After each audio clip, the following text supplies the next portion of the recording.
Hello everyone, আসসালামু আলাইকুম। আশা করি যে যেখানে আছেন সুস্থ এবং নিরাপদে আছেন, সেই কামনায় শুরু করছি আজকের ভিডিওটি। আলহামদুলিল্লাহ আমরা আছি ভালো। যেখানে শেষ সেখান থেকেই শুরু। আসলে এই কথাটা বলার অর্থ একটাই। আমি এর আগের ভিডিওতে দেখিয়েছিলাম সবজি সংরক্ষণ, সেখানে দেখিয়েছিলাম কিছু পুঁইশাকের পাতা। তো সেটা দিয়ে একটা রেসিপি করব সেটা বলেছিলাম। তো সেই রেসিপিটি আসলে এটা গত বৃহস্পতিবারের ভিডিও। তো আমরা দেশের সার্বিক পরিস্থিতি সবাই জানি। গত বৃহস্পতিবার থেকে কিন্তু নেট অফ ছিল। আর দেশের যে পরিস্থিতি, এই পরিস্থিতিতে আসলে আমাদের কারো পক্ষে কোনো রকম কোনো ভিডিও দেওয়া বা ভয়েস দেওয়া কিন্তু সম্ভব হচ্ছিল না। যার কারণে আসলে ভিডিওটি আপলোড করতে পারিনি।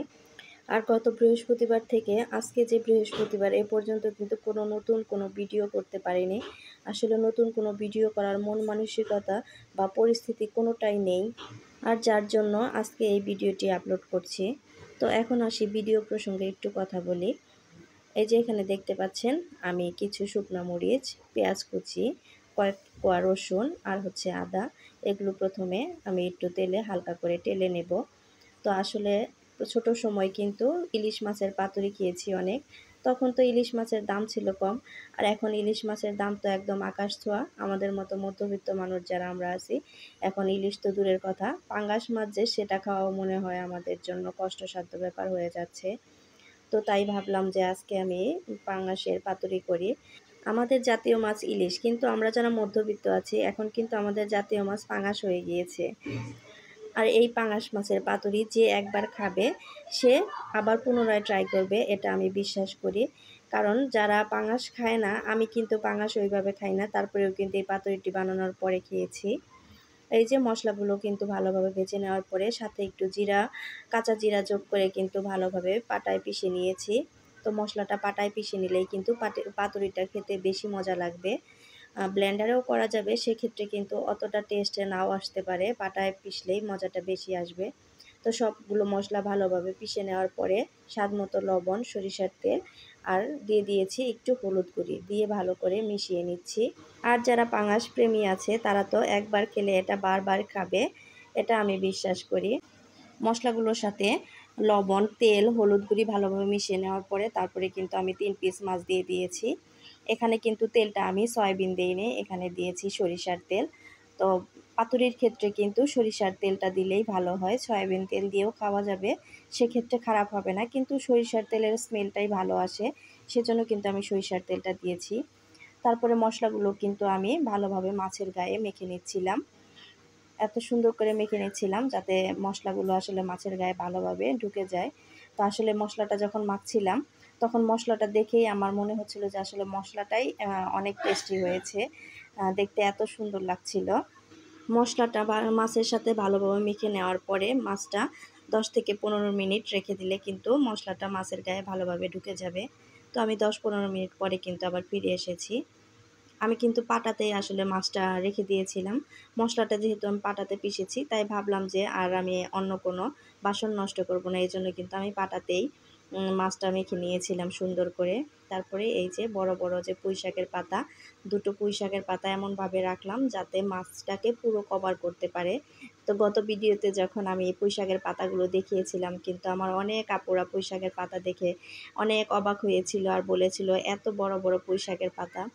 আসলে প্রথমে যখন আমিও বাজারে গিয়ে এত বড় পুঁইশাকের পাতা দেখেছিলাম, তখন আমারও কিন্তু অবাক লেগেছিল। তো কথা বলতে, বলতে কিন্তু দেখিয়ে দিলাম পুঁইশাকের পাতার ভিতরে মাছটা দিয়ে কিভাবে আমি মাছটাকে কভার করে নিলাম। তো মাছটাকে ভালোভাবে কভার করে নিয়ে যে টুথপিক আছে, টুথপিক দিয়ে কিন্তু আমি পাতাগুলোকে ভালোভাবে আটকে দিয়েছি। এখানে যদি কেউ সুতা ইউজ করে সুতা দিয়ে বেঁধে নিতে চান, সেটাও করা যাবে। তো আমি এই যে 3 পিস মাছ কিন্তু এক, এক করে বেঁধে নিয়ে পিন আপ করে নিয়েছি। তো ওই যে আগে থেকে যে ফ্রাই প্যানটা ছিল, ওখানে কিন্তু পেঁয়াজ মরিচ ভাজার পরে যে তেলটা ছিল ওটার ভিতরেই কিন্তু আমি দিয়ে দিচ্ছি। প্যানটা গরম হওয়ার পরে এখানে কিন্তু বেশি তেল ইউজ করা লাগবে না, যেহেতু পাঙ্গাস তৈলাক্ত মাছ, আর পাতাটা সেদ্ধ হওয়ার জন্য অতটাও তেল লাগবে না। তো যতটুকু তেল ছিল অতটাই কিন্তু আমি অতটার ভিতরেই মাছগুলো দিয়ে দিয়েছিলাম। তো আমার একটা ভুল হয়ে গিয়েছে, যেটা হচ্ছে আমি মরিচ, পেঁয়াজ, রসুন এগুলি ভাজার পরে কড়াইটা যদি ধুয়ে দিতাম, তাহলে সেক্ষেত্রে কিন্তু আমার পাতুরিটার কালারটা আরও সুন্দর আসতো। তো এটা আসলে আমি প্রথমে বুঝতে পারিনি, আমার একটা ভুল হয়ে গিয়েছে।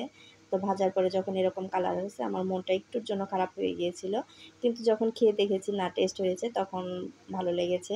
তো তারপরেও একটু খারাপ লেগেছে, পাতাটা যদি সবুজ সবুজ দেখা যেত তাহলে কিন্তু দেখতে আরও সুন্দর লাগতো। পাতুরির একটা পিঠ কিন্তু হয়ে গিয়েছে, আমি কিন্তু পাতুরিগুলো উল্টে দিয়েছি। উল্টে দেওয়ার পরে কিন্তু ঢাকনা দিয়ে আবারও ঢেকে দেব। ঢেকে দিয়ে আবারও অপেক্ষা করব পাতুরিগুলো হওয়া পর্যন্ত। পাতুরির অপর পিঠটাও কিন্তু হয়ে গিয়েছে। তো আমি কিন্তু ঢাকনাটা খুলে নিয়েছি। এখন কিন্তু উল্টে পাল্টে দেখতেছিলাম আসলে কোন পর্যায়ে হয়ে গিয়েছে। তো আমি কিন্তু এটা পুঁইশাকের পাতা দিয়ে বানিয়েছি প্রথম। তো আমি যখন পাতুরি খেয়েছি ইলিশ মাছের তখন কিন্তু লাউ পাতায় বা কুমড়া পাতাও খেয়েছি। এটা কিন্তু চাইলে লাউ পাতায় বা কুমড়ো পাতায় করা যাবে। তো পুঁইশাকের পাতা যেহেতু আমি পেয়েছিলাম বড় বড়, তো সেই জন্য চিন্তা করলাম যে পুঁইশাকের পাতা দিয়ে করে দেখি আসলে কেমন লাগে। তো করেছিলাম, এটা কিন্তু গরম ভাতের সাথে খেতে এত টেস্টি হয়েছে আসলে বলার অপেক্ষা রাখে না। চাইলে আপনারাও ট্রাই করতে পারেন। সবাই সব কিছু ভুলে থাকতে পারবে, স্বাভাবিক হতে পারবে, কিন্তু একজন মা যে সন্তান হারিয়েছে সে কিন্তু কখনো তার সন্তানকে ভুলে থাকতে পারবে না। একজন মাই বুঝে তার সন্তান হারানোর বেদনা। যে মা তার সন্তানকে হারিয়েছে সেই শুধু বুঝে আসলে সন্তান হারানোর বেদনাটা কী কষ্টদায়ক। চাইলেও কখনো ভুলে থাকা যায় না। আমিও আমার সন্তানকে হারিয়েছি 2012 সালের 24শে ডিসেম্বর। তাই আমি বুঝি আসলে সন্তান হারানোর বেদনা কতটা কষ্টদায়ক। তাও তো আমি আমার সন্তানের মুখে মা ডাক শুনতে পারিনি, আমি আমার সন্তানকে কোলে নিতে পারিনি। তারপরেও আমার যে কষ্ট লাগে। আর যে মায়েরা তার সন্তানকে এতটুকু করেছে, এত কষ্ট করে এত বড় করেছে, তাদের নিয়ে স্বপ্ন দেখেছে, সেই মায়ের কাছ থেকে আজ তারা সন্তানকে সন্তানহারা করে দিয়েছে। না জানি তাদের বুকটা কেমন হাহাকার করছে। আর যেন কোনো মায়ের বুক খালি না হয় এই কামনায় আজকে শেষ করছি। আল্লাহ হাফেজ।